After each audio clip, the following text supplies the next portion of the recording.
Preparation of, भाई preparation of क्या पढ़नी है, हेलो एल्केन सबसे पहले। और हेलो एल्केन की प्रिपरेशन में कुल कितनी रिएक्शंस आती है टोटल,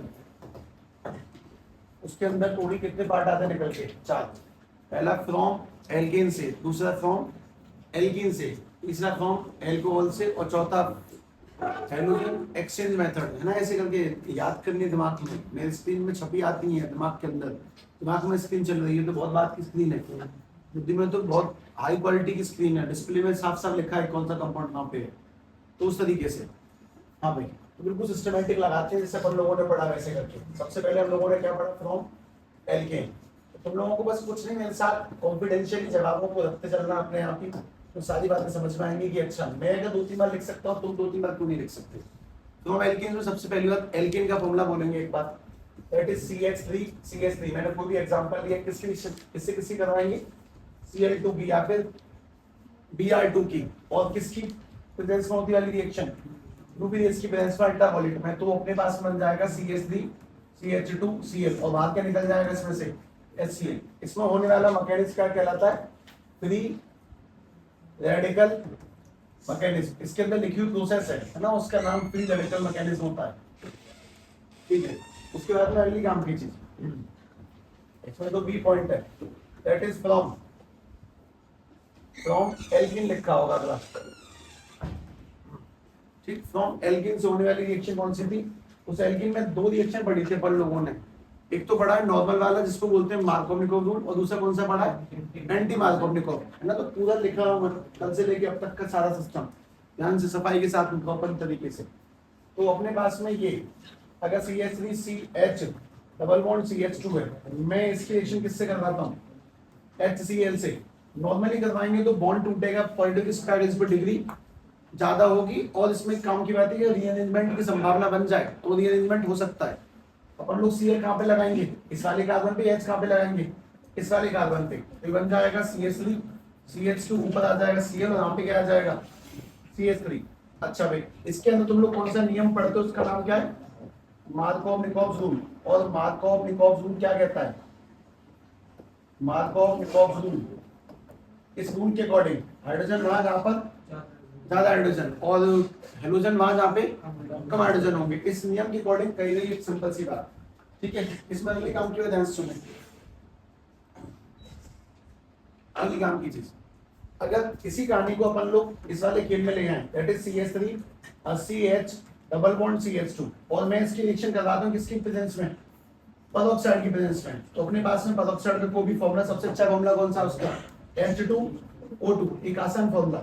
और इस वाली रिएक्शन करवाएंगे HBr से। ध्यान रखना एक बात, एक बोलूंगा लेकिन उससे पहले इस वाले केस में क्या होगा, CH3 CH2 CH3 CH3 नहीं आएगा, CH2 के ऊपर Br, और साइड में क्या निकल जाएगा, कुछ भी नहीं, ये सब कुछ अटैच ही हो जाते हैं। इसमें मोस्ट इंपोर्टेंट काम की बात ये कि पेरोक्साइड वाले इफेक्ट में कौन सा नियम लग जाता है, एंटी मार्कोव-निकोव रूल।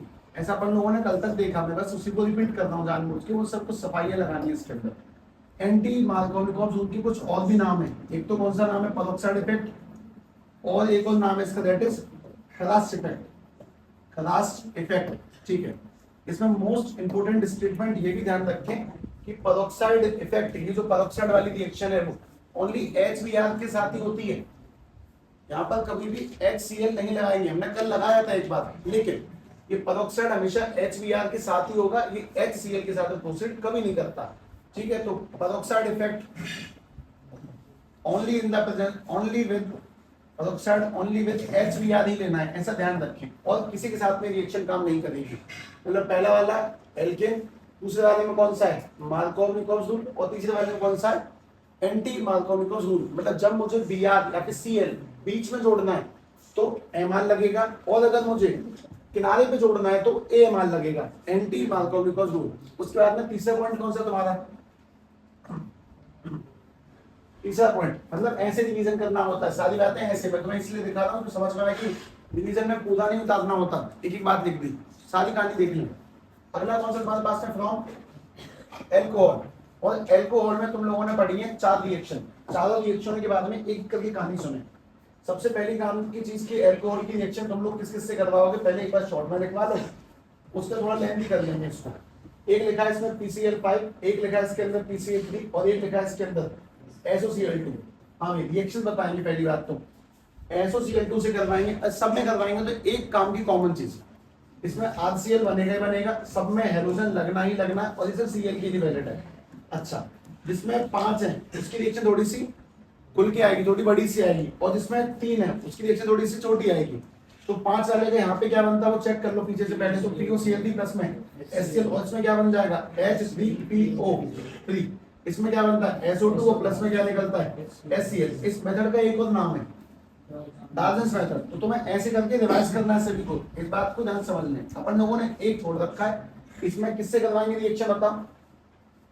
पहले वाले में किससे करवाते हैं ल्यूकस रिएजेंट। अच्छा ल्यूकस रिएजेंट का फॉर्मूला सबको याद होना चाहिए, that is concentrated HCl plus anhydrous ZnCl2। और इसमें क्या बनता है वो तुम लोगों को पता होना चाहिए। बेसिकली इसमें बनेगा HCl तो फिक्स ही है, और प्लस में क्या बन जाता है चेक कर लें उसमें क्या लिखा हुआ पीछे H2 निकलेगा। अच्छा इसमें एक काम की बात अपन लोगों ने जानी कि Lucas reagent is useful in testing what, useful to identify या फिर टू डिस्टिंग्विश, किस किस के बीच में पता लगाने काम आता है ये, डिस्टिंग्विश बिटवीन इसके बीच में डिग्री ऑफ एल्कोहल्स। अगर ये अल्कोहल की डिग्री पता लगवा सकता है तो इस बात का मतलब कुछ खास ही होगा। डिग्री ऑफ एल्कोहल का सीधे सीधे साफ साफ स्पष्ट मतलब कि ये 3 डिग्री 2 डिग्री और 1 डिग्री तीनों पता लगवाएगा। तो सबसे पहली रिएक्शन किसमें होती है 3 डिग्री में, और रिएक्शन हो चुकी इसका पता तुम्हें किससे लगेगा YPPT बनती है। तो इसमें रिएक्शन हो जाती है इमीडिएटली, जबकि 2 डिग्री कितना टाइम लगेगा 5 से 10 मिनट, 5 से 10 मिनट। और 1 डिग्री में ये वाली रिएक्शन होती नहीं है, और हमें पता किससे लगेगा व्हाइट कलर की PPT से। इसमें बनेगी व्हाइट कलर की PPT, ठीक है। और अपने पास में इसके अंदर चौथा जो पॉइंट था वो चौथा पॉइंट ध्यान से देखें। चौथा पॉइंट इसके अंदर that is halogen exchange method, halogen exchange method, ठीक है। उसमें काम की चीज काफी ठीक सी हल्की सी अच्छी सी बात वो ध्यान से सुने। हैलोजन एक्सचेंज मेथड में 2 रिएक्शनों के नाम बोले सबसे पहले, दोनों के नाम क्या है,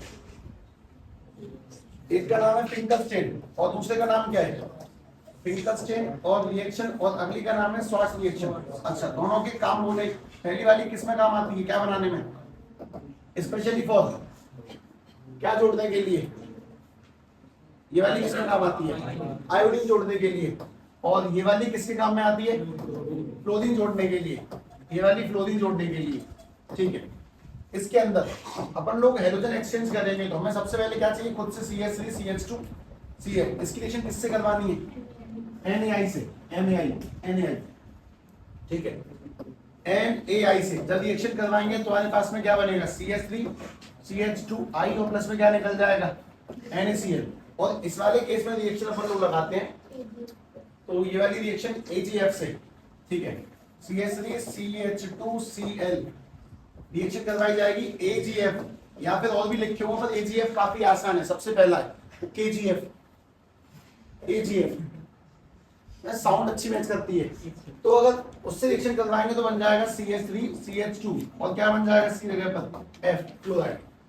ऐसे करना होता है देखिए मैंने पढ़ाया वो टोटली बड़बड़ाते हुए प्रॉपर पूरा लिखा, मैंने शॉर्ट में लिखा, बहुत से बातें नहीं भी लिखी, मतलब कि छोटे मोटे पॉइंट पे सवाल नहीं लिखे। अच्छा अब एक काम की चीज और सुनो, यहाँ पे कहीं पर भी किसी की प्रेजेंस में कोई रिएक्शन नहीं हो रही है, जैसे कि ये किसकी प्रेजेंस में होती है, इसकी प्रेजेंस में होगी, क्या चाहिए यहाँ पर हर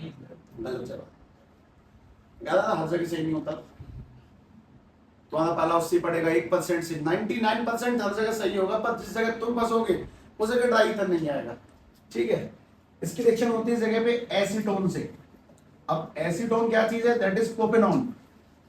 अच्छा प्रोपेनॉन भी किसे कहते हैं, इसको कहते हैं CH3 C double bond OCH3। तो यहाँ पे बस एसीटोन शब्द लगा देना इन दोनों जगहों पर, बस ये इसी की प्रेजेंस में होगी रिएक्शन दोनों की दोनों। एक काम की एडिशनल चीज जो अब सेट करनी है वो उसको लिख लो, ठीक। अच्छा ऊपर से लेकर नीचे तक कहीं पर भी हम लोगों ने आयोडीन और फ्लोरीन नहीं जोड़ा, उनको जोड़ने के लिए तुम्हें ये वाला काम करना, क्यों नहीं जोड़ा ये अभी भी एक सस्पेंस है, ठीक है। ऊपर I2 से रिएक्शन क्यों नहीं करवा देते, वो मैं बता दूंगा तुम्हें, लेकिन पहले ये लिखना नहीं है, बस ये एसीटोन यहाँ पे एडजस्ट कर लो कल वाली जगह पर, मैं तुम्हें आगे लेकर जाता हूँ। मैं बस तुम्हें ये बता रहा हूँ कि ऐसे पढ़ते हैं, मैं वो दिखाना आवश्यक है। तुम बोल दो कि लिख के रिवीजन करना, तो लिख के रिवीजन नहीं कर पाओगे, तुमने देखा नहीं है रिवीजन होते हुए इस वजह से।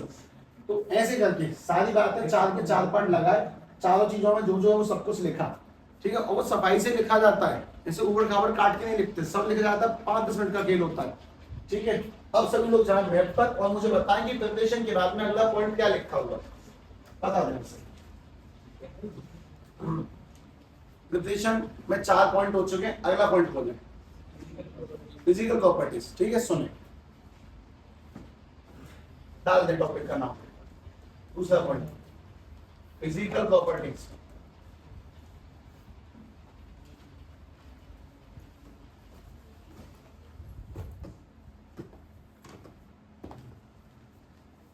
कल की वेबसाइट थी,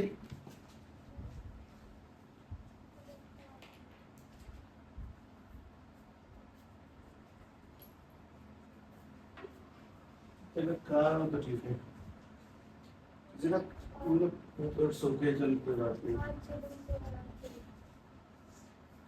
फिर भी ठीक है, मतलब उसकी ना बुद्धि खराब है।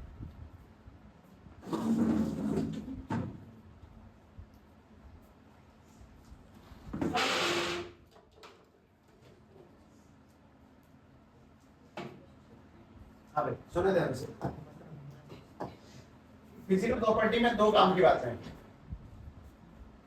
2 ही फिजिकल प्रॉपर्टी होती है अपने पास में प्राइमरी तौर पे। एक तो होता है बॉइलिंग पॉइंट की कौन ज्यादा उबलेगा खोलेगा जल्दी या नहीं, और एक होता है अपने पास में सॉल्युबिलिटी, कौन सा पानी में डिसॉल्व हो सकता है कंपाउंड, कौन सा डिसॉल्व नहीं हो सकता, ठीक है। तो सभी लोग ध्यान से बात समझे। हम लोग सबसे पहले पढ़ेंगे boiling point and melting point, boiling point and melting point. ध्यान इसलिए भी रखें कि इसको बहुत शांति से पढ़ें, कि जब तुम इसे पढ़ लोगे ना तब तुम्हें समझ में आएगा कि आगे जितने भी ऑर्गेनिक केमिस्ट्री के जितने भी कंपाउंडों में तुम फिजिकल और मेल्टिंग पढ़ोगे, मैं तुम्हें बस कह दूंगा लिख दो, तुम अपने आप ही लिख दोगे, ठीक है। लगभग सब में से मैं 1-2 जगह पे जो कहानियां फंसेंगे उनको मैं देख लूंगा, वरना 10 में से 9 जगह सेम है, ठीक है। बस एक जगह है जहाँ पे कहानी थोड़ी सी अलग होगी, मैं तुम्हें बता दूंगा। तो तरीके से बात सुनो। सबसे पहली बात, क्या तुम लोग मुझे बता सकते हो कि फ्लोरीन, क्लोरीन, ब्रोमीन, आयोडीन में इसका वजन ज्यादा है, कौन बड़ा कंपाउंड है, कौन भारी कंपाउंड है? जैसे कि इसका नंबर होता है सब 7 नहीं 9 होता है, इसका 9 नंबर है, इसका 17, ऐसे करके इनका नंबर बढ़ता जाएगा। इनका नंबर ज्यादा, उनका मास भी ज्यादा। ब्रोमीन का पता है? नहीं आइडिया, चलो कोई नहीं, ये सबसे ऊपर पाया जाता है, उसके नीचे वाला थोड़ा और बड़ा, ये वाला और बड़ा, ये वाला और साइज में बड़ा। तो सीधी सीधी बात है कि इनके साइज बढ़ते हैं और मास भी बढ़ते हैं। सबसे बड़ा साइज किसका है, सबसे छोटा साइज किसका है? सबसे ज्यादा फोर्स ऑफ अट्रैक्शन किसकी होगी? क्लोरीन की। सबसे छोटा है वो स्ट्रॉन्ग खींचेगा, उससे कम कौन सा खींचेगा? उससे कम कौन सा खींचेगा? सबसे कम कौन खींचेगा? मास किसका ज्यादा है? तुम एक छोटे सवाल का जवाब दो कि कौन सी चीज को खोलवाने में ज्यादा समय लगेगा, तो हल्की होगी भारी होगी? मतलब 1 किलो पानी की 10 लीटर पानी, 1 लीटर 10 लीटर, ज्यादा कौन से पानी को गर्म करने में टाइम लगेगा? जब मात्रा ज्यादा होगी तो खोलाने में समय भी ज्यादा लगेगा, सीधी सीधी बात है। तो सेम बात यहाँ पे प्रोसीड करेगी। सुनो, सबसे पहली काम की चीज एक चल आएगी, melting point and boiling point are directly proportional to the masses of the compound. masses atomic mass लिखते हैं ना, वो वाला तो फिजिक्स वाला मास हो जाता है। Atomic mass of the compound, atomic mass of compound, जिसका मास ज्यादा होगा उसका बॉइलिंग पॉइंट भी ज्यादा होगा। इन सब में सबसे ज्यादा मास किसका है? आयोडीन का। उससे कम किसका है? ब्रोमीन का। उससे कम किसका है? Cl का। सबसे कम है, सबसे हल्का है फ्लोरीन। तो अगर कार्बन के नंबर सेम हो जाए, मैं एक एक करके फर्स्ट है सेकंड थर्ड बहुत सारी बातें निकल के आएंगी, देखना। जैसे कि मैंने इसमें लिखा CH3I, यहाँ पर लिखा CH3Br, यहाँ पर लिखा CH3Cl और यहाँ पर लिखा CH3F। हाँ भाई, इन सब में कार्बन सेम है। इनमें सबसे ज्यादा बॉइलिंग पॉइंट किसका होगा? तो सबसे भारी है आयोडीन, तो सबसे ज्यादा जो बॉइलिंग पॉइंट है वो इसका पाया जाता है। उससे कम किसका होगा? ब्रोमीन का उससे कम, Cl का और Cl से कम क्लोरीन का। सीधी सीधी बात है कि जिसका मास ज्यादा होगा उसका बॉइलिंग पॉइंट भी ज्यादा होगा। तो सब कार्बन अगर कम ज्यादा हुए तो काउंट कर लेना। जैसे कि बताता हूँ तुम्हें, अगर एग्जाम्पल के तौर पे तुमसे इतना पूछ लूं कि चलो ये बताओ, पहले बहुत सारे सवालों के जवाब, लगातार सवालों के जवाब दे लगातार। ये लिखा है CH3 CH2 Cl और ये लिखा है CH3 CH नहीं ओनली Cl, इसमें किसका मास ज्यादा होगा? इस वाले का। भाई यहाँ पे तो CH3 Cl बराबर ही तो पड़ रहे हैं, इसमें फालतू और है। इसमें कार्बन का वजन कितना होता है 12, H का कितना होता है 1 और 2 का निकालेंगे तो 2 होगा, यानी कि 14 फालतू है इसमें मास। कुल मिलाकर इसका मास ज्यादा, उसका बॉइलिंग पॉइंट ज्यादा पाया जाता है। अगर कार्बन की चेन सेम है तो सीधी सीधी बात है कि आयोडीन का ज्यादा होगा, उससे कम Br का, उससे कम Cl का, उससे कम F का। और इसमें किसका ज्यादा है? इस वाले का। इस बात को समझ ले, बिल्कुल स्पष्ट समझ ले। जैसे कि मान लो कि अगर मेरे पास सामने एक एग्जांपल और रख देता हूं कि हम लोगों ने ये ले लिया CH3 CH2 CH2 Cl और यहां लगवा दिया CH3 CH2।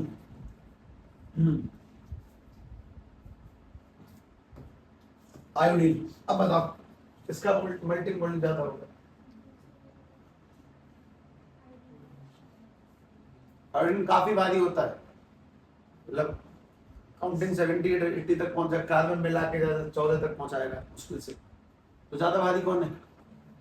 आयोडीन का। तो इसका मेल्टिंग में बॉइलिंग पॉइंट ज्यादा होगा, जिसका मास ज्यादा उसका मेल्टिंग बॉइलिंग पॉइंट ज्यादा है। इस बात को तुम कितना भी आगे तक लिखवा लो, कोई बेनिफिट नहीं है खास, ठीक है? बस इस कहानी को लिख लें ध्यान से। अगर सेम चेन है तो हमेशा आयोडीन जीतेगा। अगर चेन बड़ी छोटी है तो तुम्हें गिनना पड़ेगा कि किसके एलिमेंट ज्यादा है, किसका मास ज्यादा बैठ रहा है, किसका मास कम बैठ रहा है। जिसका मास ज्यादा बैठेगा उसका बॉइलिंग पॉइंट ज्यादा होगा। बस ये है इसकी फिजिकल प्रॉपर्टी नंबर 1।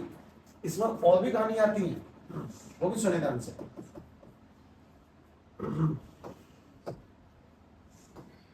इसमें अगली काम की चीज,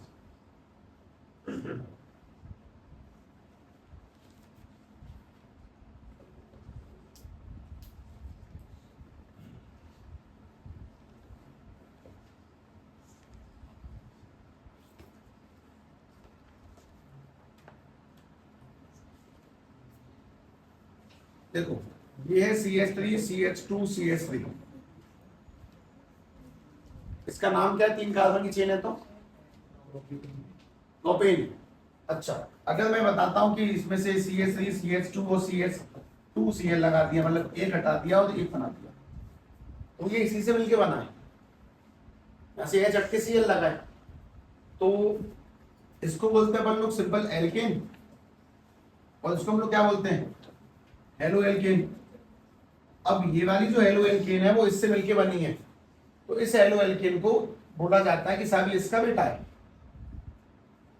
ये बालक है और ये इसके पेरेंट्स हैं। इसको केमिस्ट्री में पेरेंट्स नहीं कहते हैं, केमिस्ट्री में मतलब बच्चों को केमिस्ट्री में चाइल्ड नहीं कहते हैं, बच्चों को केमिस्ट्री में बोलते हैं derivative.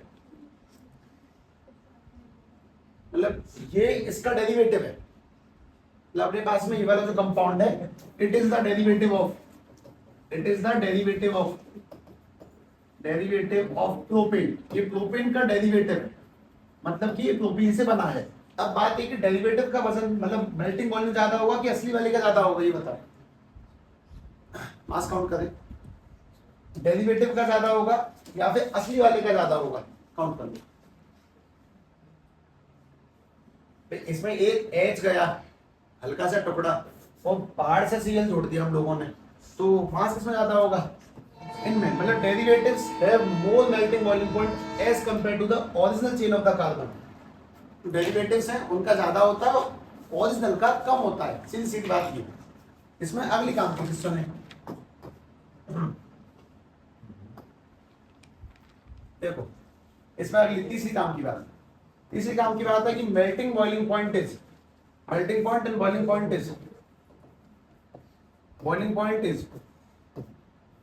inversely proportional to the branching, ये ब्रांचिंग के इनवर्सली प्रोपोर्शनल है। क्यों? क्योंकि उसमें फोर्स लगती है, वो फिजिकल फोर्स है, मतलब ऐसा कुछ होता नहीं है लिटरली में, that is called wonder wall force. नहीं सुनी किसी ने? ठीक है, कोई बात नहीं, ठीक है, तो ब्रांचिंग में एक रीजन शब्द याद रखना है कि due to one double force, due to one double force. इस बात का क्या मतलब है? इस बात का मतलब जैसे कि ये है कि अगर तुम्हारे पास में लकड़ी का बुलादा फैला हुआ है और सेम उतना बुलादा इकट्ठा रखा है, कौन सा जल्दी जलेगा? सेम अमाउंट का बुलादा फैला हुआ है और सेम अमाउंट का बुलादा इकट्ठा रखा है, कौन सा जल्दी जलेगा ये बताओ? इकट्ठा जल्दी जलेगा, जबकि फैला हुआ लेट जलेगा, मतलब उसमें हीट अच्छे से नहीं फैल सकती है। तो जिसका साइज छोटा होगा वो जल्दी जल जाएगा, मतलब उसका मेल्टिंग बॉइलिंग पॉइंट कैसा होगा? लो होगा। भले ही मास सेम है, सब कुछ सेम है, पर जो पास पास रखे हैं वो जल्दी पिघलते हैं, जल्दी उड़ते हैं, जल्दी जलते हैं, और जो फैले हुए रखे हैं वो जल्दी ना उड़ेंगे ना उनका कुछ और होना है। तो इसमें एग्जांपल देख के शायद तुम्हारे दिमाग तक बात अच्छी पहुंचे। और ये जो साइज के बेस पर लगने वाली फोर्स है कि जल्दी जलना ना जलना, उसी को तुम ऐसा कह सकते हो वन डबल फोर्स। ठीक है, ध्यान से देखिए। जैसे एग्जांपल के तौर पे मैंने इसमें लिखा CH3 CH2 CH2 Cl, और लगा देता हूँ CH2 Cl। ठीक, किसी को इससे कोई आपत्ति तो नहीं? क्या कार्बन है इसमें? 4। अब वापस से देखना, CH3 CH2 ने यहां लगा दिया CH3 CH2 Cl। इसमें कार्बन भी गिन लो, H भी गिन लो, Cl भी गिन लो, सब सेम है। इसमें कार्बन कितने हैं? 4। H कितने हैं? 2 और 2 4 और 2 6 और 3 9। यहां पर गिनना 3 और 3 6 और 2 8 और 1 9। अब भी ठीक है। अब वापस से देखना, अपने पास में ये यहाँ पे इस जगह पे आ जाएगा CH3, यहाँ पर भी आ जाएगा CH3, यहाँ पर भी आ जाएगा CH3, यहाँ पर आ गया Cl। अब कितने कार्बन उस जगह पे? 4 कार्बन। कितने H हैं? 3 और 3 6 और 3 9 और 1 Cl है। अब भी सेम है सब कुछ। अब किसका मेल्टिंग पॉइंट ज्यादा होगा? सबसे ज्यादा मेल्टिंग पॉइंट बॉइलिंग पॉइंट किसका होगा ये बताओ? जो फैला हुआ उसका ज्यादा, मतलब वो लेट जलेगा, और जो कंप्रेस हो गया जिसका साइज, मतलब जिसमें ब्रांच है, यहाँ पे एक ब्रांच है तो इसका मेल्टिंग पॉइंट बॉइलिंग पॉइंट कम हो जाएगा। यहाँ पे 2 ब्रांच है तो इसका मेल्टिंग पॉइंट बॉइलिंग पॉइंट और कम हो जाएगा। जिसका मेल्टिंग पॉइंट बॉइलिंग पॉइंट ज्यादा होगा वो थोड़ा सा फैला हुआ होगा। कुल मिला के बात ये, मतलब अगर साइज छोटा होता है तो चीजों को जल्दी खत्म कर सकते हैं, इसीलिए मेल्टिंग पॉइंट बॉइलिंग पॉइंट इसका ज्यादा, उससे कम इसका होगा। इसको लिखने का एक तरीका और भी अपने पास में, दैट इज हम लोगों ने शायद कभी पहले पढ़ा होगा, मे बी ये जानते हैं ना, एक कितने कार्बन है? 4, 1 2 3 4 और Cl लगा दिया। वापस से 1 2 3 और Cl, और नीचे कार्बन जोड़ दे, ब्रांच जोड़ दी, एक कार्बन, डॉट यानी कार्बन, डॉट यानी कार्बन। ठीक है, और यहाँ पर एक पर ही, एक इधर है, एक ऊपर है, एक नीचे, और यहाँ पर लगा दिया Cl, जल्दी बना दिया। तो इसका साइज थोड़ा फैला हुआ होगा, जो आगे तक बड़ा होगा उसका वॉल्यूम पॉइंट ज्यादा है, जिसमें ब्रांच बन जाएंगे उसका कम, और इसमें ज्यादा बन जाएंगे उसका और कम। इस बात को ध्यान से समझें कि अगर मास साफ साफ ज्यादा दिख रहा है तो उसका वॉल्यूम पॉइंट ज्यादा रखो, लेकिन अगर मास सेम है, अगर मास सेम हो जाए तो ब्रांच भी देखो, अगर किसी में ब्रांचिंग नहीं बन रही है तो वो ज्यादा, जिसमें बन रही है वो उतना ही कम हो जाएगा। ध्यान से सेट करें। ठीक है, इसमें चौथा पॉइंट लगाओ, fourth, that is about halogens के बारे में कुछ। अभी तक 3 बातें आई हैं। पहला, आयोडीन का ज्यादा होता है। दूसरा, ओरिजिनल का कम होगा, डेरिवेटिव का ज्यादा होगा। तीसरा, ब्रांचिंग इसकी ज्यादा, उसका मेल्टिंग पॉइंट कम पाया जाता है। और चौथा ये कि एक शब्द याद रखना है तुम्हें, दैट इज OMP। OMP यानी कि ओम प्रकाश, जेनुइनली ओम प्रकाश ही है। OMP यानी कि ओम प्रकाश, लाइब्रेरी वाले LIC, ओम प्रकाश गुरु जी। ठीक है, OMP यानी कि ओम प्रकाश। इसमें O माने ऑर्थो, M माने मेटा, और P माने para. This is called Om Prakash, ortho meta para. इस बात को पहले ध्यान से देख लें कि तुम्हारे जीवन में पहली बार आने वाला पड़ाव है, जहां तक मुझे लगता है। ठीक है, तो ध्यान से समझें। मुझे लगता है कि मैं जानता हूं इस बात को। देखो भाई, ये Cl, यहां पर भी Cl बेंजीन के ऊपर, ये तभी इसी में काम करेगा ओम प्रकाश, बाकी किसी में काम नहीं होगा। ठीक है, और वापस से ये रहे ओम प्रकाश। अब ध्यान से देखना, इसमें तुम्हें दिखाई देंगे 3 पोजीशन, 3 ही है। जैसे कि Cl के बगल में एक पोजीशन, दूसरी पोजीशन, तीसरी पोजीशन, 3 पोजीशन। सर ये भी तो बगल में, हाँ वो एक ही बात है, या तो लेफ्ट में चले जाओ या राइट में चले जाओ, एक ही चीज पड़ती है। तो 3 ही पोजीशन है वापस से, एक ये, दूसरी ये, तीसरी ये, इसमें भी 3 है। तो जो ठीक बगल वाली है उसको बोलते हैं ऑर्थो, एक छोड़ के उसको बोलते हैं मेटा, और जो बिल्कुल नीचे उसको बोलते हैं पैदा। ऑर्थो, मेटा, पैदा इन जगहों के नाम है। हेलोजन के बगल वाली जगह को ऑर्थो बोलेंगे, उसके नीचे वाली को मेटा, सबसे नीचे वाली को पैदा। अगर मैं सभी जगहों पर एक एक एटम लगा देता हूँ, मतलब यहाँ पे लगा दिया मैंने एक Cl, फिर मैंने यहाँ पे लगा दिया एक Cl, और फिर मैंने यहाँ पे लगा दिया एक Cl, तो सीधी बात है सर सबका मास सेम है, कंपाउंड ऑलमोस्ट सेम है। इसमें मेल्टिंग पॉइंट, बॉइलिंग पॉइंट किसका ज्यादा होगा? जो हाईली स्टेबल है। और स्टेबल इसमें कौन सा है? जो सिमेट्रिक है। और सबसे अच्छी सिमेट्री किसकी बन रही है? तीसरे वाले की। तो इसका मेल्टिंग बॉइलिंग पॉइंट ज्यादा अच्छा होता है, क्योंकि दोनों तरफ से खिंचाव मान के बढ़िया शांत बैठता है। ये वाला भी ठीक ठाक बैठता है, लेकिन इसके आसपास में रिपल्शन बहुत ज्यादा है, क्लोज क्लोज चैन से नहीं बैठते। तो कुल मिला के बात ये कि मेल्टिंग बॉइलिंग में जब बेंजीन की बात चलेगी तो सबसे ज्यादा किसका होगा? पहला वाले का, उससे कम किसका होगा? मेटा का, और उससे कम किसका होगा? ऑर्थो का। इसी ध्यान से देखते हैं, ये सब याद करने की कहानी, इसमें कुछ केमिस्ट्री ऐसा नहीं है, बस फिजिकल प्रॉपर्टीज लर्निंग है, मेमोरी है। जिसका मास ज्यादा उसके डेरिवेटिव का हमेशा ज्यादा, ब्रांचिंग के उल्टा होता है, जिसकी ब्रांच ज्यादा उसका बॉइलिंग पॉइंट कम। और अगली चीज है ये वाली कहानी, ऑर्थो, मेटा, पैदा।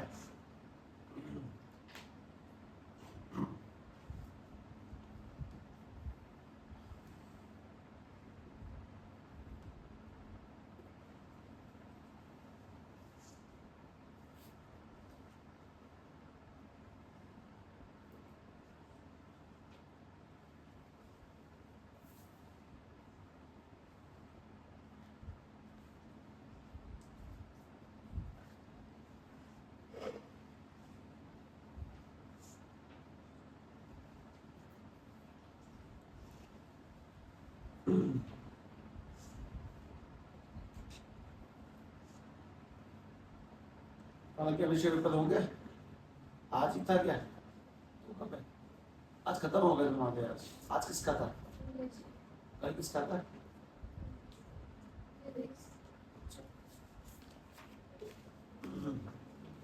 जितना 18 से स्टार्ट है।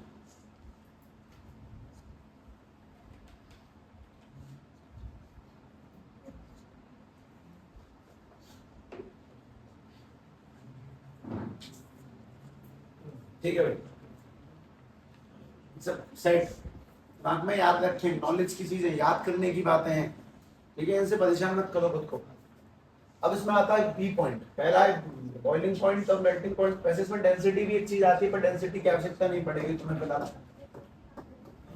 इसे तुम एक बार फिनिश करोगे। इसमें कुछ भी ऐसा छोड़ोगे नहीं जो तुम्हें बाद में आगे पढ़ना पड़े, अच्छी बात नहीं पढ़ी जाती है, ठीक है भाई?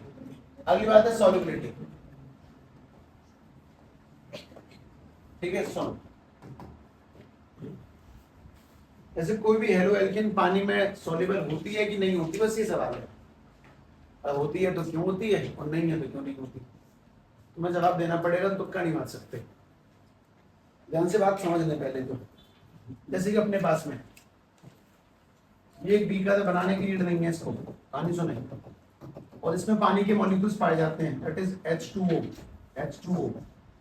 ये वाला भी H2O, ठीक है? वापस से एक सेकंड अभी किस बना देता हूँ, ये बीकर, उसमें H2O, H2O, H2O, H2O।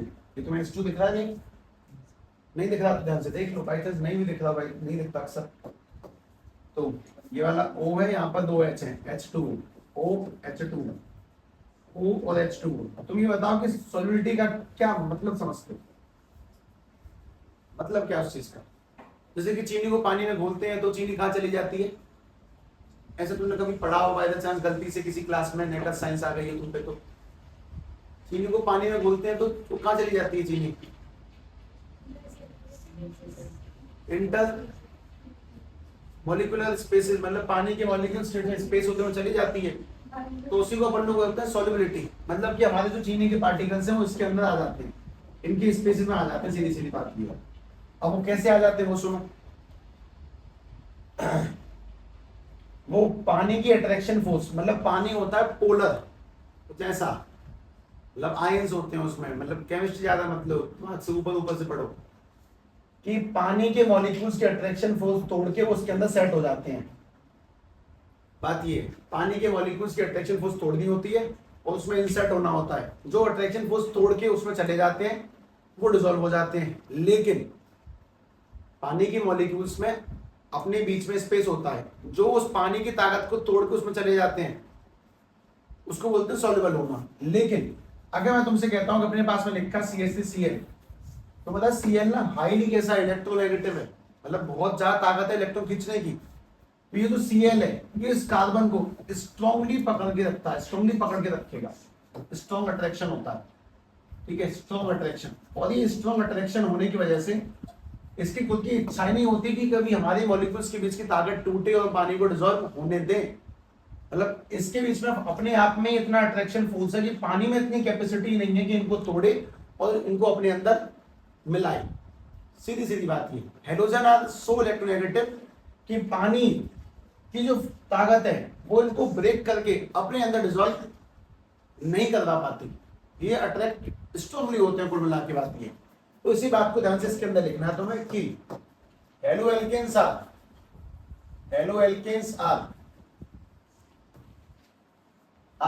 Less soluble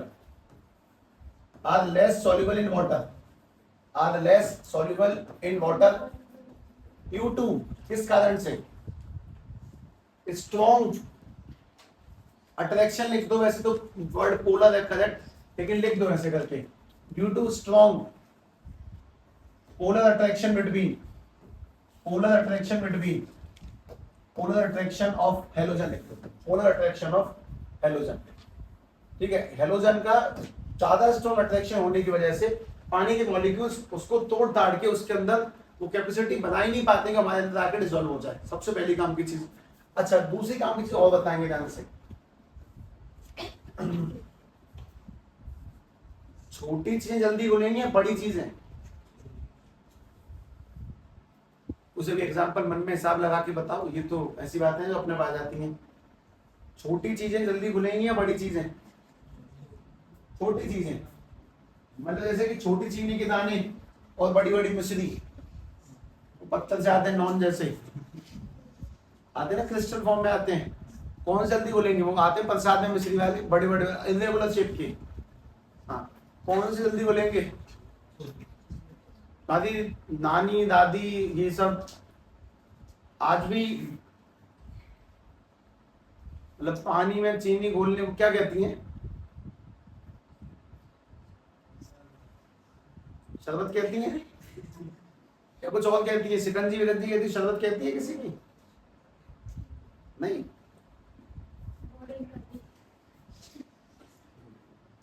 माला की मॉडर्न नानी तो ठीक है भाई, ध्यान से बात समझे कि जैसे मैं कल बालक से पूछ रहा था, अड़िया खाई है तूने? अड़िया मतलब भुट्टे को कहते हैं अड़िया। अगर मोमिया देखी कभी तो? मोमिया पन्नी का नाम है दूसरा, बढ़नी, झाड़ू कहते हैं झाड़ू को, बढ़नी। मेरा डिक्शनरी में बहुत जमीन आसमान का फर्क है। मैं तुमने उस शब्द सुने तक नहीं, इतना फर्क है डिक्शनरी का। तो हाँ, सब लोग इसका मतलब समझ दिया, सलाइट जानते ही होंगे सब। माचिस क्या? कौन सी डिश से? हाँ बता।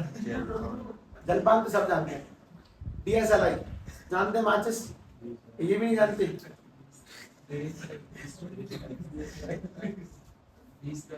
अरे जो भी कहते हो, चलो एक आध शब्द आगे बढ़ सही है, ठीक है। ध्यान से बात सुनिए, हम लोग मेन पॉइंट पे आते हैं। मेन पॉइंट ये था कि अगर चीजें बड़ी होंगी तो सॉल्युबिलिटी, अगर चेन बड़ी होगी तो सॉल्युबिलिटी कम होगी, अगर चेन छोटी होगी तो सॉल्युबिलिटी ज्यादा होगी। तो ठीक है, बात इस बात को लिख दे ध्यान से। Long chains decrease the solubility, बस सफिशिएंट है।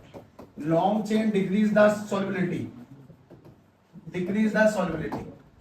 ठीक, सेट कर दो इस पूरे मामले को।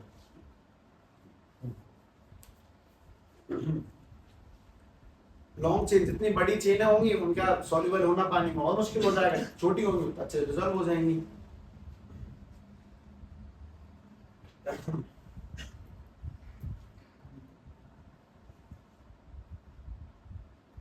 ठीक है भाई, ध्यान से बात समझो। इसमें अगली जो काम की चीज है उसका नाम है डेंसिटी। हालांकि बहुत बड़ा शब्द नहीं है, मतलब आगे तो मिलेगा भी नहीं तुम्हें, पर ध्यान से बात करो। डेंसिटी का मतलब बेसिकली क्या है? डेंसिटी का बेसिक मतलब क्या है कि मास का ज्यादा होना, मतलब वॉल्यूम के हिसाब से मास का ज्यादा होना, इसको डेंसिटी। सीधी सीधी मोटी मोटी बात तो यही है। तो किसका मास ज्यादा होता है? Chlorine, chlorine, bromine, iodine, iodine का। तो जितना भारी एलिमेंट जुड़ेगा उतनी डेंसिटी क्या करेगी, उसकी बढ़ जाएगी। ठीक है, तो इस बात को बस ऐसे ध्यान, मतलब मिटाई दो, मत देखो, छोड़ो, देखो मत हटाई दो उस खेल को। जरा ध्यान से गिनकर बताएंगे अब हिसाब से कि तुम लोगों ने बॉइलिंग पॉइंट और मेल्टिंग पॉइंट में कुछ 4-5 बात जाननी है, और उसमें सॉल्युबिलिटी में एक काम की बात जाननी है कि सब घुलते नहीं है, और जितने बड़े होंगे उतने ही कम डिसॉल्व होंगे। This is just basic common understanding of any human being, basic छोटी सी बात है। अब इस खेल को थोड़ा सा आगे बढ़ाते हैं। जरा चैप्टर की मैप का तीसरा हिस्सा बोले मुझे।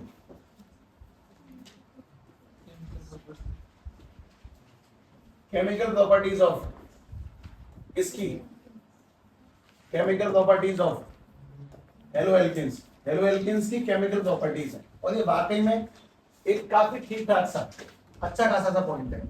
अच्छा, इसके अंदर तुम्हें पढ़नी है 3 बातें, तो पहले वो 3 बातों को इस तरह से इसमें लिख रहा हूं, वैसे करके लिख दो, क्योंकि उससे तुम्हारी बुद्धि थोड़ी सी सेट हो जाएगी। हाँ भाई, 3 बातें कौन सी? सबसे पहले substitution nucleophilic reaction, substitution nucleophilic reaction. और इसके बेसिकली 2 टाइप होते हैं अपने पास में, एक जिसको अपन लोग कहते हैं SN1 और एक जिसको बोलते हैं हम लोग SN2। SN1 SN2 इनके पूरे नाम। अभी मैं कुछ करा नहीं था, पहले लिख लो क्या करना क्या है। अच्छा, सब्स्टिट्यूशन न्यूक्लियोफिलिक 1 का फुल फॉर्म सुनो। This is called substitution nucleophilic, अपने आप लिख देना। 1 का मतलब होता है यूनिमोलिकुलर, यूनिमोलिकुलर। और वापस से सब्स्टिट्यूशन न्यूक्लियोफिलिक 2 का मतलब होता है बायमोलिकुलर, 2 यानी कि बायमोलिकुलर। ठीक, अच्छा, अब मैं तुम्हें जो भी पढ़ाऊंगा वो बाद में पढ़ाऊंगा, पर इसमें एक सबसे मेन बात और सेट कर लो कि इसमें क्या लगा हुआ है 1। जो SN1 है वो 2 स्टेप में होती है, स्टेप 1 और स्टेप 2। अब क्या होता है वो बात की बात, मुझसे कोई नहीं पूछेगा। SN2 एक स्टेप में होती है, ठीक है, ओनली 1 स्टेप, ये ओनली 1 स्टेप में होती है। जिसमें 1 लगा है वो 2 स्टेप में होगी, और जिसमें 2 लगा है वो 1 स्टेप में होगी, उल्टा है। अब क्या होता है वो सब थोड़ी सी बात की बात है। इससे पहले मैं इस पर आऊं, मैं तुम्हें आगे बताता हूं। उस तुम्हें पढ़ना है एलिमिनेशन रिएक्शन। एलिमिनेशन रिएक्शन सभी लोग जानते होंगे कि एलिमिनेशन का मतलब क्या है।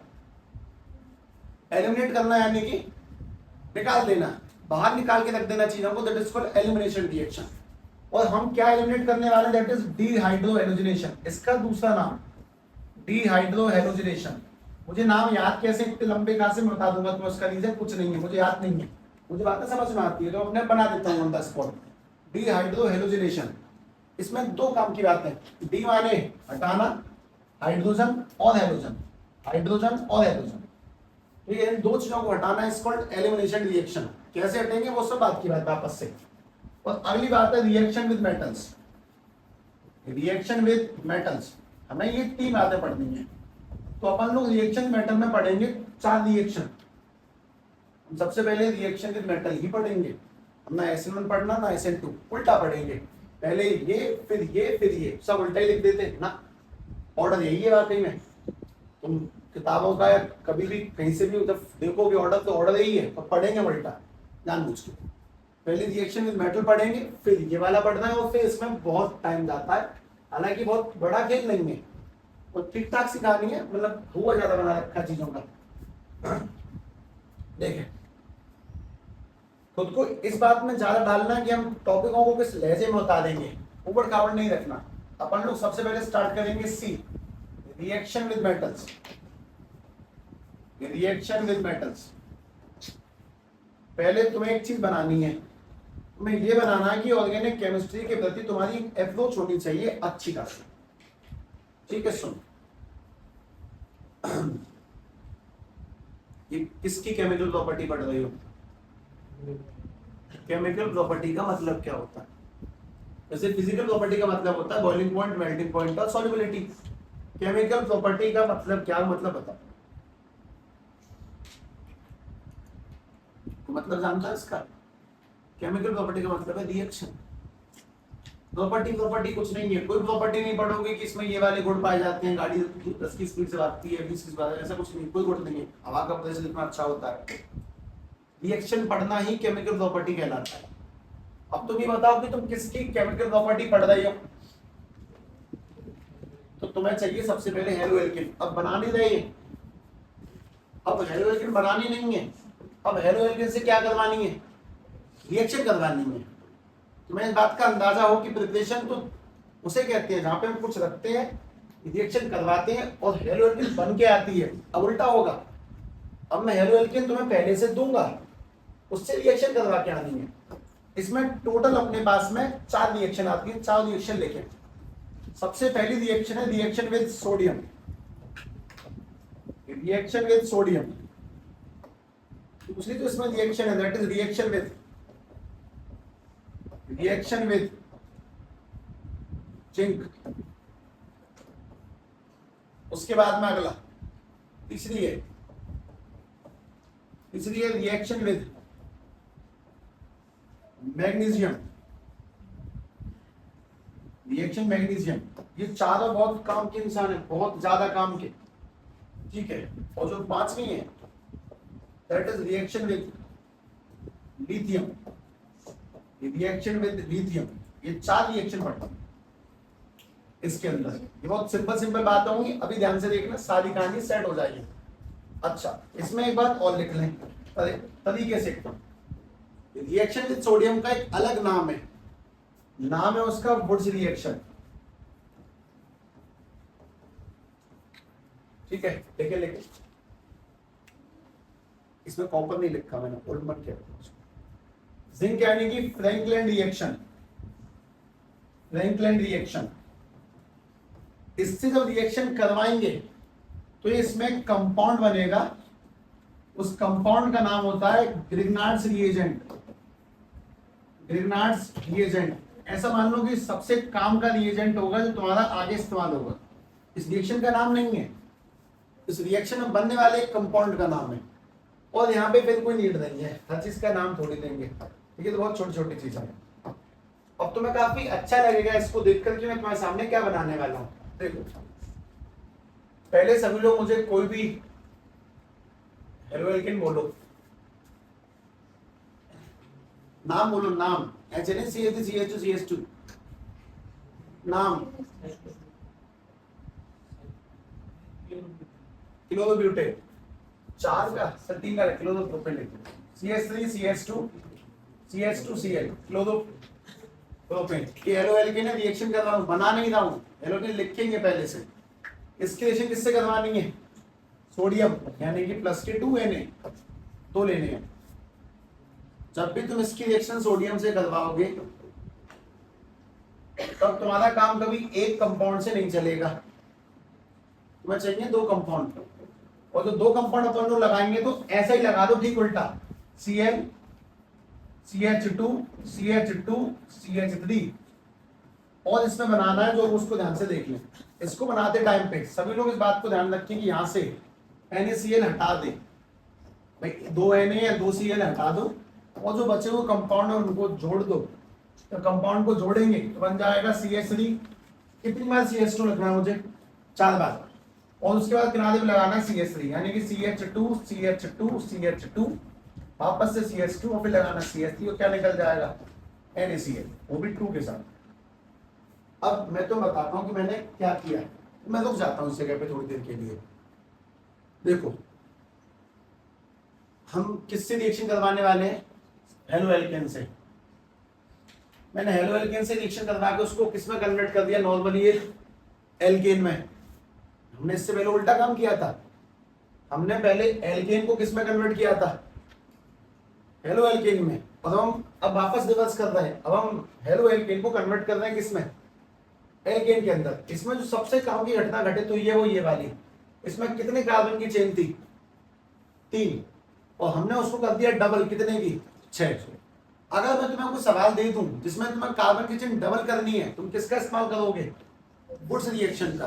कार्बन की चेन डबल करनी है, मतलब 3 के 6, 2 के 4, 4 के 8, है ना, डबल करने, 1 का 2, वो डबल करने वाले काम, तब तुम वुड्स रिएक्शन का इस्तेमाल करोगे। और ठीक इसी की कॉपी निकल के आती है Franklin reaction, same to same, किसी की डिट्टो कॉपी है।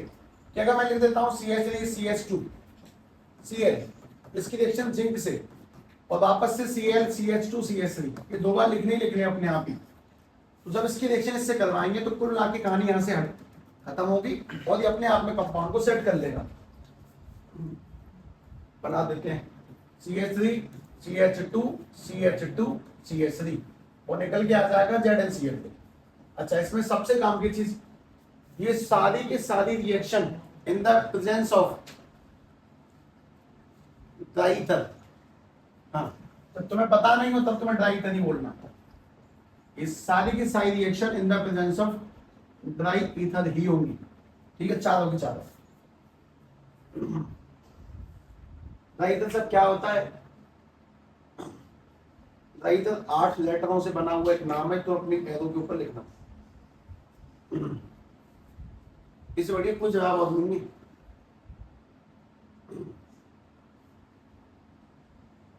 ठीक है भाई, अगर 2 के 4 करेंगे तो कुछ रिएक्शन का इस्तेमाल करना, सोडियम का ही इस्तेमाल करना अपने आप ही।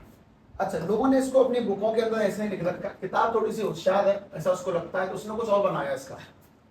उसने ये बना दिया, अगर RX की रिएक्शन 2Na से कराते हैं तो इसमें से क्या निकल जाएगा, 2NaX, और बाहर क्या बनेगा, RR, यानी कि बन जाएगा 2NaX बाहर। तो शायद तो सही भी कह रही है। उसने R क्यों लिखा, क्योंकि वो कार्बन की चेन का नंबर नहीं दिखाना चाहती कि 2 लेने की 3, जिसकी जितनी इच्छा उतने ले लो, तो वो काफी सही बोलती है। उसके अकॉर्डिंग तुम ये पढ़ो और इसको अपने आप बनाना सीखो, किताब की मानसिकता समझे। किताब तुम्हें ये कहना चाहती है, भाई अगर तू ये समझ सकता है तो तू ऐसी अनेकों रिएक्शनों को अपने दम पे बना सकता है, सीधी सीधी बात ये। और अगर किसी को ये समझ में आ जाए तो ये तो उसको ऑटोमेटिक समझ में आ ही जाती है। मैं इनका इस्तेमाल करवाऊंगा, फिलहाल नहीं लेके, ठीक है, ध्यान से देखिए।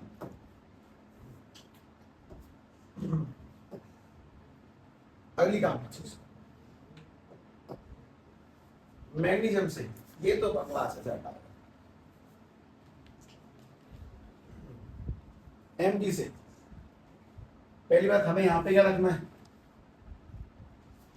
हम किसकी केमिकल प्रॉपर्टी पढ़ रहे हैं, हेलो एल्केन की। तो हेलो एल्केन से रिएक्शन करवानी है हर जगह पे, तीनों जगहों पे, तीनों टॉपिकों में, मतलब इस वाले में, इस वाले में, इस वाले में, तीनों टॉपिक में यहाँ पर हेलोजन ही आएगा, R के साथ आएगा। तो अपन लोग यहाँ पे हेलोजन ले लेते हैं CH3Cl। इसकी रिएक्शन किससे करवाएंगे, Mg से। किसकी प्रेजेंस में करवाएंगे, ड्राईथर प्रेजेंस में। इसमें क्या बनेगा, वो कंपाउंड तो बना सकते हो, नहीं बना सकते, बनाना भी मत, ऐसी क्वेश्चन मत करना जब तक बताया ना जाए तुम्हें। कोई नहीं बनाया कंपाउंड, सुनेंगे। अच्छा, अब ये कंपाउंड पहली बार किसको पता चले कैसे बनाने, कुछ नहीं, एक्सपेरिमेंट करते करते लोगों ने उस पर टेस्ट लगाए, फिर ऐसे फॉर्मूले बनते गए बनते गए बनते गए, उन्होंने ऑर्गेनिक केमिस्ट्री रच दी। तो एक दिन का खेल नहीं है, बहुत सालों के बाद ये सब कुछ ट्वीट कर करके तुम्हारे सामने रखा गया, सर्च कर करके कि ये कंपाउंड मिलके ये बनेगा, बस हमने रख दिया गया। तुम्हें बोला जा रहा है कि नहीं याद करो तो ये ऐसे बनता है, तुम याद ही करो। एक्चुअली में अगर से बात ये कैसे बनेगा, इसमें Mg को अंदर सेट कर देते हैं, बन जाता है CH3Mg। अगर कभी भी कार्बन की चेन Mg के साथ में कोई हाइड्रोजन लगा हो, इसको जनरल में लिखूं, जनरल में, जनरल देखें, अगर कभी भी कार्बन की चेन Mg के साथ में क्या लगाओ, हाइड्रोजन लगाओ, जनरल, कार्बन की चेन कितनी बड़ी, और Mg के साथ में क्या लगाओ, हाइड्रोजन, तो इसी कंपाउंड को अपन लोग बोलते हैं Gr। Lr यानी कि ल्यूकस रिएजेंट, और Gr यानी कि ग्रिग्नार्ड्स रिएजेंट। इस्तेमाल नहीं पता फिलहाल, ल्यूकस का तो पता है, डिग्री का इस्तेमाल है कुछ ना कुछ, पर इसका इस्तेमाल नहीं पता। तो अगर CH3Cl की रिएक्शन कभी भी Mg से करवाएंगे तो ये बनता है, वो Mg अंदर सेट हो जाएगा। ये इसका जनरल फॉर्मूला RMgX दिखना चाहिए अपने आप ही। X यानी कोई सा हाइड्रोजन और R यानी कार्बन की चेन। इसमें एक स्पेशल बात और सुनिए, स्पेशल अभी जब इस्तेमाल करोगे ना तब अच्छा लगेगा वाकई में, क्योंकि मैं तुम्हें ये पढ़ाने वाला नहीं हूँ, मैं तुम्हें ये फिलहाल नहीं पढ़ाऊंगा, मैं बस तुम्हें इसका इस्तेमाल दिखाऊंगा। देखना, अगर कभी भी हमने इसको कर दिया हाइड्रोलाइज, सभी लोग इस हाइड्रोलाइज वर्ड को अपने जहन में अभी शुरू हो रही है ना। एक बहुत अच्छी बात और बोली जाती है ऑर्गेनिक के अंदर कि स्टार्टिंग में दिक्कत सी आती है, देखा बहुत सी नई नई बातें सुनने को मिलती है, बाद में आदमी को हैबिट पड़ जाती है, वो हर चीज के तैयार जो उसको बोला जाएगा, तो चिंता मत करो। हाइड्रोलाइज का मतलब पानी मारना, सब्जियों पे जो किलों पे रख के मारते हैं वैसे करके पानी, उससे तरोताजा बनी रहती है चीजें। तो यहाँ पर वो पानी मारने को अंग्रेजी में हाइड्रोलाइज बोला गया, उसको ऐसे लिखते हैं SLO H पॉजिटिव, या फिर लिख सकते हैं SLO पॉजिटिव, ये सब एक ही बात है। ओनली H2 लिख दें वो भी पानी मारता है एसिड की प्रेजेंस। और जब कभी भी इसको हाइड्रोलाइज करेंगे तो ये वापस, जैसे इसको हाइड्रोलाइज करूंगा तो बिना कार्बन की चेन बढ़ाए ये अपनी नॉर्मल स्टेट में लौट जाएगा, ये बन जाएगा CH4। तीन थे ना सब बाहर, एक H मिल जाता है उसको, मतलब ये बन जाएगा RH। एक ही बात लिख रहा हूँ, ऊपर नीचे साथ साथ लिख रहा हूँ। और जो कंपाउंड बनेगा उसको सब लोग याद रखेंगे, प्लस बनेगा MgOHCl, और यहाँ पे याद रख लेंगे MgOH X, ये कंपाउंड बनता है। ये एक ही कहानी चल रही है, मतलब ये मैं लिख रहा हूँ एग्जाम्पल और ये नीचे लिख रहा हूँ मैं जनरल। अब ये कहानी मैं तुम्हें समझाता हूँ, लेकिन पहले मैं चौथे पॉइंट से होके गुजरूंगा, वरना मुझे लगेगा कि शायद मैंने एक चीज अधूरी छोड़ दी। ये सारी बातें भी जुड़ जाएंगी तुम्हारे दिमाग तक, ठीक है? ध्यान से देखना, काम की बात है। रिएक्शन विद Li लिथियम से, अगर मैं किसी भी हेलो एल्केन की रिएक्शन Li से करवाऊंगा, जैसे कि तुम लोगों ने अभी तक यहाँ देखा, Na से करवाएंगे तो जुड़ जाएंगे, जिंक से करवाएंगे तो जुड़ जाएंगे, और Li से करवाएंगे तो कोई कुछ नहीं जोड़ेगा, तो नहीं करना ये वाला काम। तब बस रिप्लेस मारना है, तब बस यहाँ पे आएगा RLi प्लस के LiCl। तो रिएक्शन उन लोगों के लिए कराई जाती है जिन लोगों को लगता है कि साहब अगर यहाँ पे मेटल आएगा, सोडियम मेटल है, जिंक मेटल है, Li मेटल है, तो वो डबल ही हो जाते होंगे। नहीं, डबल बस सोडियम और जिंक वाले केस में करने, बाकी कभी डबल नहीं करने। 2 के 4 बस इन दोनों केसेस में होंगे। इस पूरी कहानी को लिखो, और हमारी मानसिक स्थिति को मैं सही करता हूँ, ध्यान से देखना, सेट करता हूँ बुद्धि को, देखो, क्योंकि ऑब्वियसली खेल तो ठीक ठाक सही है। तो ऐसा लगता होगा कितनी बड़ी चीज है, फिलहाल लगता ही होगा ऑब्वियसली कॉमन सेंस की बात है, पर नहीं। देखें बस थोड़ी देर और रुक जाओ।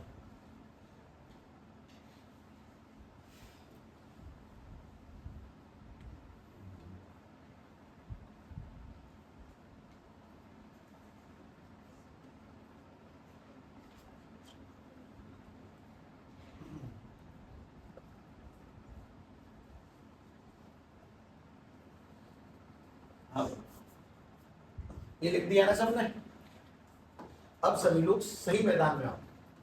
सवाल CH3 CH2 CH3, मेरी इच्छा है कि मैं इसको CH3 CH2 CH2 CH3 में कन्वर्ट करूं, कैसे होगा?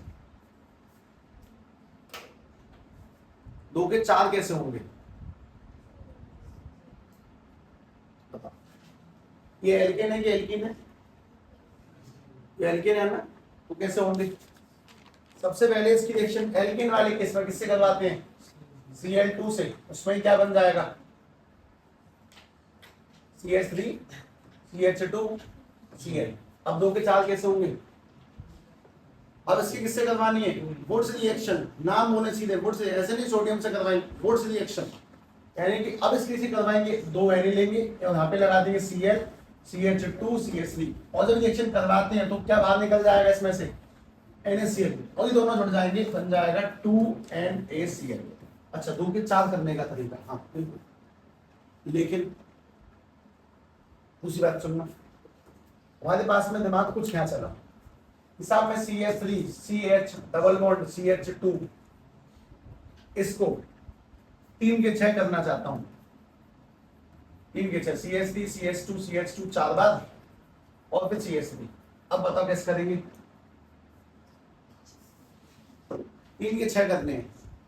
पहली बात तो डबल बॉन्ड है, तो किसका इस्तेमाल?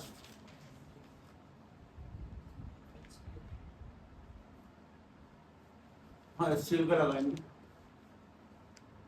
मतलब अगर मैं HCl लेता हूं तो Cl कहाँ आएगा? बीच में। मुझे कहाँ पे चाहिए? किनारे पे, और फिर मैं उसको हटाऊंगा। पहले मैं बताता हूँ, तुम थोड़ा कम लोड दो। पहले H भी यार किसकी प्रेजेंस में हमेशा, तो उससे क्या होगा? H यहाँ पर और भी यार इस जगह पर, यानी बन जाएगा CH3 CH2 CH2 Br। ये बना। अब किससे करवानी है? 3 के 6 करने। तुम इस जगह पे पहुंच चुके हो, अब तुम किससे रिएक्शन करवाओगे इसकी? 2Na से। अगर हम लोग इसकी रिएक्शन 2Na से करवाएं, मतलब Br CH2 CH2 और CH3 की रिएक्शन अगर 2Na से करवाएं, तो उससे क्या होगा? Br Na और Na बाहर निकल जाएगा और ये जुड़ जाएंगे।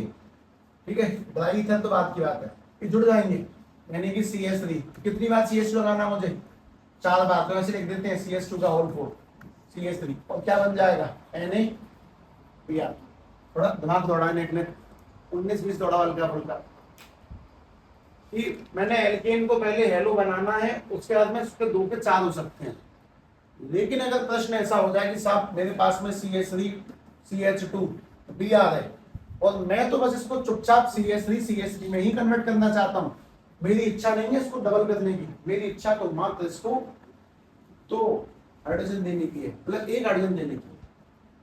अगर सिर्फ H लौटाना है, मतलब डबल नहीं करना, तो तुम किसका इस्तेमाल करोगे? Mg का।